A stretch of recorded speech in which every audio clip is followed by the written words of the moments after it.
And so the story begins. Hi, everyone. This is Jerry broadcasting from Costa Rica. I am creating this little clip as a direct response to a video I saw from Oz Crypto where he shared insights to who he was as a human being, not just a person delivering content around XRP. And I believe he suggested for others to do the same. So I remember I put a comment in his video saying, "Hey Oz, I'll do it. I'll make a little clip saying my XRP journey." And so that is what this is for you folks today. I am 53 years old, single white male, father of two, and my journey begins really in 2015 as I began to make a shift from the guy who went out in the pursuit of money every day to support stuff. And when I say that, I'm talking about the 4-bedroom house. I'm talking about the truck, the motorcycle, the car, the garage full of tools, the house full of toys, TVs in every room, all that kind of stuff. Truth is, when Dylan turned 18 and was headed off on his own and leaving the house and done with school, I'm like, I don't want to do this anymore. And it was a very easy decision to say, okay, I'm done. I'm done with this. I'm bailing. So I liquidated my life, put some money in the bank, found a farm in Hawaii to do a work exchange program with through a worldwide organization called Woofing, Worldwide Organizations on Organic Farms. That's actually not what it means. It means Worldwide Opportunities on Organic Farms. And I began my journey, and that was September 2015. I went off to Wolf in Hawaii, and it was incredible. And sometime in mid to late, probably September-ish, September 2016, I had a surfing accident, actually bodyboarding accident, and I broke my neck, fractured the C6 vertebrae, and ruptured the disc between the C5 and C6 vertebrae. And it put me out of commission. It sucked. Christmas comes along, 2016. My mom falls ill. I pack up my 300 pounds worth of stuff. I get on a plane, and I go to New Mexico to care for her. That was incredible. I got to spend every day with her as her last 4 months of her life, and I'm forever grateful that I had that opportunity. Thank you, Mom. But my mom passed, and there was the process of liquidating all that weirdness, and it was just a mess. So I encourage each and every one of you, put your affairs in order. You never know. If you don't, it creates a tremendous hassle for your beneficiaries. If you do not have all your powers of attorney in place, all your rights of receivership, deeds of trust, in lieu of death, blah, blah, blah, blah, blah. So anyway, enough on that.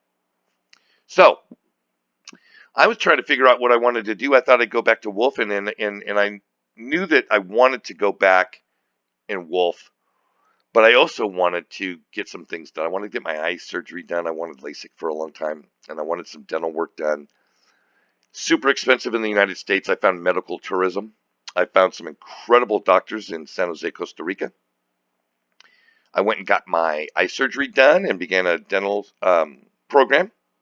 So it meant a couple of trips to Costa Rica, and make a long story short, January of 2018, I'm on my last visit to Costa Rica for my dental work, and I'm having breakfast at a hotel, and this bartender waiter guy is talking to me about investments. Really nice local young man. We had a great conversation. He told me about his Bitcoin mining and Ethereum mining contracts. And because I was in the equities market with some tech stocks and heavily into cannabis, I'd been hearing about Bitcoin on CNBC and Fox and things like that, but I wasn't really interested. I didn't know how something that wasn't attached to something could have value. But he convinced me to look farther. And so when I got home in February of 2018, I, of course, found YouTube to be a great source of information. And I found YouTubers like Alex Cobb, Tony from Thinking Crypto, My favorite was Jungle Inc. and his commentary. I liked it, and so I started really heavily looking into XRP from a kind of a fundamental standpoint. Who is the company? Who are these people? What do they say they want to do? Have they been on track to do what they say they want to do? All the things you would do as you're doing due diligence for anything. And all the answers were coming up yes. Yet the market was starting to slide down. It had had this huge upturn in December, just a couple months before. But I figured, what, all markets go up and down. It'll come back. So I started my investment, and my first purchase was February 2018. And to make a long story short, through the process of the next 5 or 6 months, I had liquidated all my equity positions and was 100% invested in XRP. Well, I had found a farm in Costa Rica, and this was June of 2018.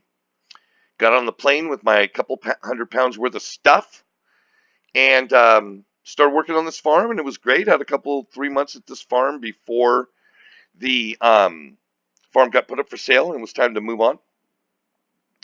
And I decided I wanted to stay in Costa Rica, and I devised a plan in which I could live modestly while the XRP market recalibrates, refreshes itself, regenerates itself. Because at this point, I'd lost, the value of my investment is already down 50%. September of 2018, half of what I put into this market from a value standpoint is gone. But I'm absolutely convinced it's a winning deal.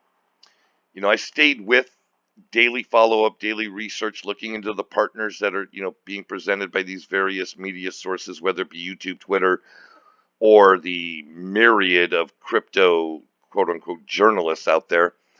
And all the signs fundamentally speak to XRP being a depressed asset relative to its value.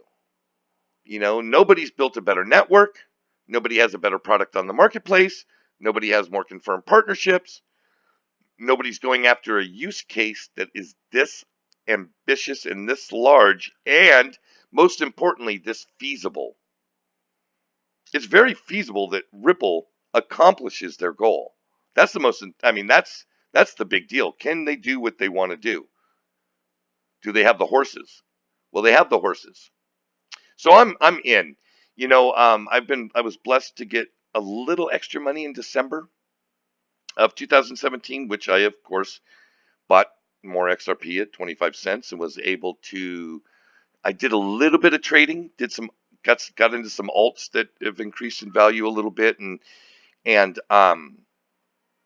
put myself in a position where I can live out a year in this bear market. I can do another year of the bear market. I can live through another year of the bear market and be okay. But like, for instance, it's a sacrifice. I live on $350 a month. That includes $160 a month rent for my fully furnished studio apartment, which comes complete with electricity, water, internet, cable, and trash. I have easy access to public transit on the buses. I live in a great little town called San Isidro. It's I don't know, a couple 100,000 people in the community here, between all the little communities that are stretched together. So I'm relatively happy and content. I get a chance to study a lot, and have made a decision over the last month and a half or so that I'm going to utilize my time here to develop a multi-platform project for this Spanish-speaking population, and I'm calling it Crypto Espanol. And I'm working with a couple local people that have an interest in digital assets to bring about awareness and information and education around this digital asset space for the Spanish-speaking population. They're really underserved, very, very underserved population here. So, and I'm in talks. Just started talking with an entity that will remain nameless, but we'll see if they want to help support this vision, because I think there's a much larger vision to be had from this. I think that e-banking and e-commerce will do very well in these Latin countries as we move farther. They are not caught up in a lot of the same weirdness that we are in the States. You know, the underlying infrastructure is there. You have a huge population of millennial aged and younger. Everybody's got a smartphone. Internet is prevalent. People are using apps every day, constantly. So to migrate services that were in brick and mortar onto the net, cut out the middleman, give people more freedom, save them money, is a good thing. So that is kind of where we are as of today in my XRP journey. The wonderful thing about my XRP journey is that it doesn't stop. I don't think there's an end. I think when I die, that'll be the end of my XRP journey. You know, I have a plan to do stuff with the value and appreciation of this asset as it happens. I'd like to build a wonderful home. I'd like to provide my community with microgreens and other various organic sundries that I would grow on my property. We have a thriving farmers market community here. It's prevalent actually in all Latin countries, farmers markets and produce stands and vegetable stands and things of that nature. So I'm looking forward to some of the things that the value of XRP will allow me to do, but really it's going to be about what it can do for others. You know, I'd really like to build the Digital Asset Association. I'd like to bring products like WeSwin's Xing, you know, signing, banking app. I'd like people to be able to get in and out of investments. You know, down here it's very difficult. Not everybody, they don't have Charles Schwab and E-Trade and TD Ameritrade. So it's actually very cumbersome for folks to invest, and so many people are cash dependent. They don't understand that there's a new and emerging monetary system materializing before our eyes. So I'm excited where this journey is going to take me, and I'll tell you what, I want to thank Oz for putting it out there. So here it is, Mr. Oz. Here's my XRP story, and I look forward to sharing and hearing the XRP journey of others. So as we say in Costa Rica, pura vida, which means pure life. Be well and ciao.